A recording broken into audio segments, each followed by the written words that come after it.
चलिए बच्चों, मैं आपको एक नया टॉपिक बताता हूँ डेंसिटी के बारे में। बेटा डेंसिटी जो होती है उसका फॉर्मूला होता है मास अपॉन वॉल्यूम।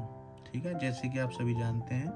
इसका मतलब क्या होता है कि किसी चीज का कितना वजन कितनी जगह में है, कितना वजन कितनी जगह में, यानी कितना मास कितने वॉल्यूम में है।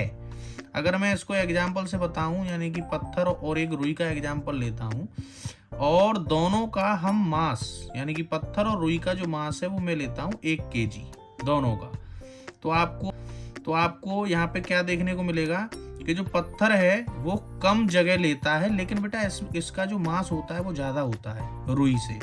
और जो रुई होती है वो ज्यादा जगह लेती है, लेकिन इसका मास क्या है बेटा, कम है।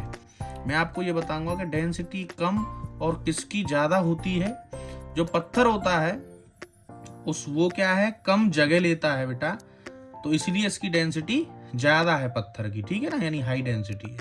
रुई का जो है वो वॉल्यूम ज्यादा है, यानी कि ये जगह ज्यादा घेरती है, इसीलिए इसकी डेंसिटी कम है, यानी कि लो डेंसिटी। तो मैं आपको बेटा एक एग्जांपल और देता हूं, उसको आप कमेंट में करना, बताना कि क्या उसका आंसर आ रहा है इस टॉपिक को समझकर। ठीक है बेटे।